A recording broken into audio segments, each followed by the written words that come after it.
Hai guys, jadi aku udah lama banget gak cerita tentang di Jerman. Cuma karena sekarang aku lagi ada waktu tenang, aku bakal share beberapa info yang aku dapat sampai detik ini. Jadi buat sedikit update, aku ngambil di Stuttgart M-Kurs, kuliah sekarang S1, jurusan yang namanya molekular biologi. Dan sekarang aku di semester akhir, aku udah kumpul skripsi aku ke profesor pembimbing. Jadi setelah kumpul skripsi, aku istilahnya udah lulus gitu dari S1. Jadi biar aku ngomongnya lebih terstruktur, kita ngikutin satu-satu yang aku tulis di sini. Buat pertimbangan realistisnya kuliah di Jerman itu susah karena pertama bahasanya, kedua karena materinya menurut aku lumayan dalam, dan cara berpikirnya, cara apa yang profesor itu tuntut untuk kita bisa mengerjakan pas ujian itu pemahamannya harus dalam gitu. Kita nggak bisa mengarang indah biar teksnya tuh ujiannya tuh ada tulisan tapi ilmunya nol, itu pasti tetap dapat nilai nol. Jadi kita mau nilai kertasnya kosong sama ada tulisan sama nol, jadi nggak ada nilai kasihan gitu. Kebetulan aku punya profesor yang beneran objektif banget, termasuk dia nggak mau tahu kita dari anak angkatan berapa, pokoknya mau anak angkatan yang udah lama pun kalau misalnya nilainya jelek tetap jelek gitu. Jadi beneran objektif dan gak ada nilai kasihan gitu. Ada juga sih profesor yang baik, tapi beneran semua itu balik lagi kita harus kayak do the best, karena kita nggak tahu kita dapat profesor yang mana dan cara dia mengajar menilai itu gimana. Cuma secara keseluruhan beratnya di situ. Dan kuliah di Jerman kebanyakan banyak student yang sambil kerja juga karena inflasi lumayan naik. Terus kalau kita kerja di sini, kita kerja istilahnya nggak terlalu banyak pun itu udah ngebantu banget. Jadi banyak banget student yang kerja. Cuma balik lagi, prioritasnya kita harus tetap bisa fokus sama kuliah, bukan cuma kerja doang. Karena kalau cuma kerja doang nanti kuliah kita makin telat selesainya, atau kuliah kita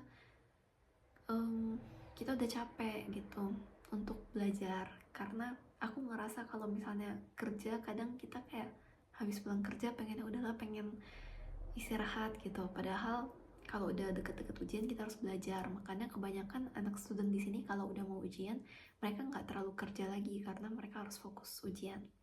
Itu langkah apa yang kita bisa ambil setelah kita lulus S1 di Jerman. Tiap orang pengennya beda. Ada yang habis S1 pengen langsung pulang ke Indonesia, ada yang habis S1 dia pengen kerja langsung di sini, atau ada yang pengen lanjut ke master.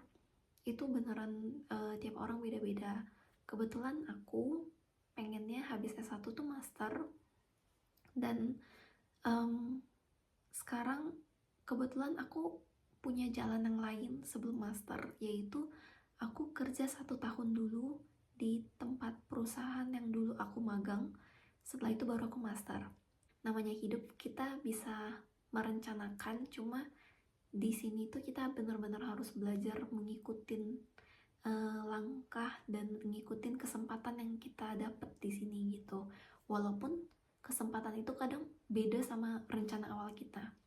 Kayak tadi aku cerita aku pengen master, dan kebetulan aku pada saat itu magang S1 ini, kita kan perlu credit point magang di luar kampus, dan itu aku di satu perusahaan. Di perusahaan itu aku juga ngerjain project buat skripsi aku. Jadi projectnya dari mereka, aku tulis skripsi pas magang sama mereka. Dan saat aku hampir selesai, aku ditawarin kerja. Jadi pada saat itu aku jujur gak ada kepikiran buat kerja karena aku pengennya langsung master. Tipikal kita kan Indonesia pengennya kalau bisa langsung cepet gitu. Kalau mau master ya udah habis S1 langsung master. Jadi itu plan awal aku juga begitu. Tapi setelah aku pikirin lama dan pikirin lebih matang, akhirnya aku mutusin untuk kerja dulu sama mereka 1 tahun untuk mengumpulkan pengalaman kerja dan aku bisa persiapin matang-matang mau master di mana. Jadi guys, ini lumayan kayak ngingetin kenapa tempat kita magang itu penting. Soalnya kalau kita magang, itu kita nggak cuma ngumpulin credit point buat kita kuliah, tapi kita juga jadi jembatan untuk mau masuk ke fase kerja. Kalau kita di magang itu, selama kita kerja dengan baik, kita bener-bener kerjanya punya etika kerja, kita bisa menyelesaikan tugasnya dengan baik, dan kita bisa punya hubungan yang baik sama rekan kerja, itu cukup menentukan apakah kita bakal ditawarin kerja atau enggak gitu. Jadi kebanyakan kalau kita magang dengan oke, kita nggak perlu nanya ke mereka kita mau kerja atau enggak. Kebanyakan bahkan mereka yang menawarkan untuk kerja gitu. Jadi buat teman-teman yang kalau misalnya emang mau kuliah di sini atau emang udah kuliah di sini, untuk poin ngingetin tempat kita magang itu lumayan penting. Nah, pada saat aku memutuskan untuk kerja, itu ada beberapa yang aku bingung sama prosesnya, apakah habis kerja nanti bisa langsung balik ke visa studi untuk master, karena untuk kerja kita harus punya visa kerja, itu beda sama visa studi. Apakah kalau kita udah punya visa kerja kita bisa balik ke visa studi? Jadi aku pas itu pertanyaan yang muncul itu, terus aku juga mikir kalau misalnya nanti kita di sini kan kita bayar asuransi, dan asuransi buat student itu harganya lebih murah dibanding buat orang kerja. Jadi pas itu pertimbanganku, apakah kalau kita udah masuk yang asuransi yang kerja, apakah kita bisa balik ke asuransi student lagi yang lebih murah gitu. Dan kebetulan karena kemarin aku cari info, akhirnya aku dapat, dan setelah kondisinya oke, akhirnya aku bisa memutuskan untuk mau kerja gitu. Jadi tadi kan aku sempat singgung soal visa kerja. Jadi sebenarnya buat visa kerja itu kita harus nyiapin beberapa dokumen. Jadi buat izin kerja, dokumen pertama yang kita perlu tuh kontrak kerja. Itu kita harus punya dulu. Kedua, Arbeitsagentur. Mereka yang ngeluarin izin apakah kita boleh kerja atau enggak.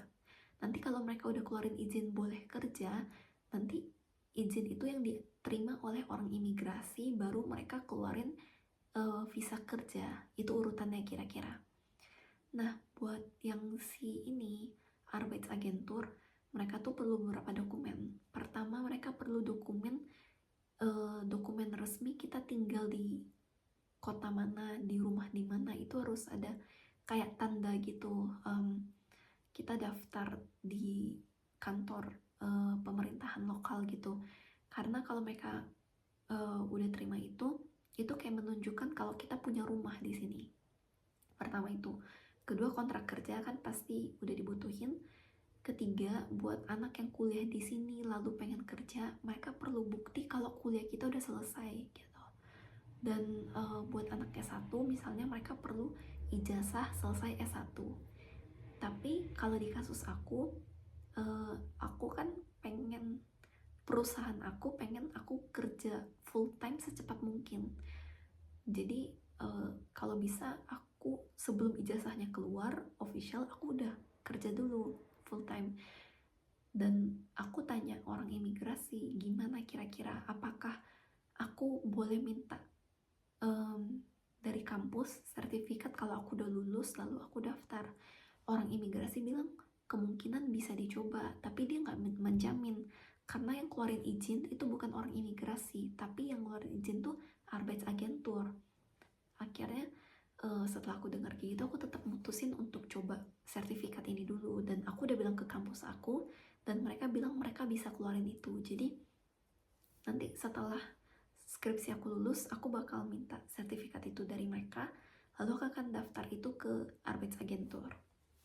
Jadi Arbeitsagentur dokumen pentingnya kira-kira sebenarnya cuma itu, rumah, kontrak kerja, sama bukti kita udah selesai kuliah gitu.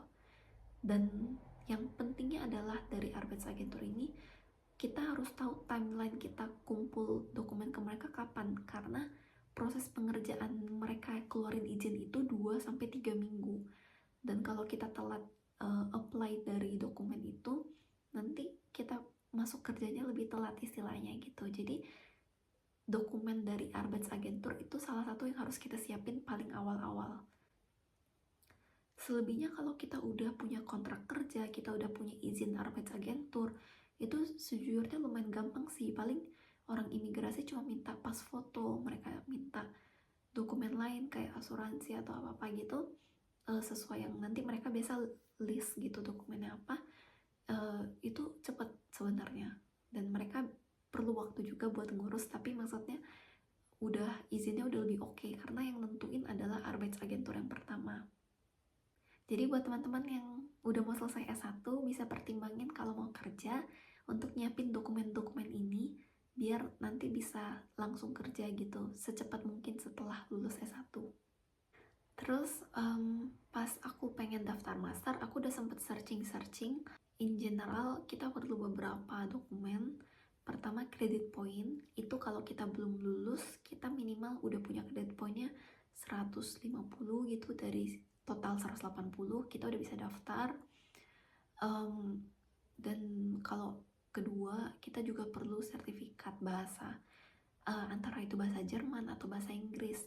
Buat student yang di Jerman, biasa kita udah nggak perlu lampirkan dokumen ini sih, bahasa Jerman, tapi beberapa ada yang tetap minta. Dan yang penting juga tuh dokumen bahasa Inggris. Mereka minta kalau nggak misalnya emang di kuliahnya ada bahasa Inggris, mereka minta bukti IELTS, TOEFL, jadi itu kita harus siapin juga. Terus paling beberapa minta motivation letter, tapi nggak semua. Terus kebanyakan paling cuma minta ini doang sih, Lebenslauf, CV, kayak kita punya CV gitu ya. Paling in general kayak gitu. Dan keuntungannya kalau kita udah kuliah S1 di Jerman, kita nggak perlu daftar lewat Uni Asis, karena kalau daftar Uni Asis kita harus bayar. Kalau daftarnya banyak, kita bayarnya lumayan banyak kan. Jadi kalau udah S1 di sini, kita bisa langsung daftar pakai portal buat orang Jerman gitu, karena istilahnya kita udah termasuk lulusan Jerman. Dan pas itu aku lumayan happy sih pas mau daftar, jadi aku kayak bisa nyoba beberapa jurusan yang aku mau di beberapa kampus yang berbeda gitu, tanpa harus mikirin nanti biayanya berapa.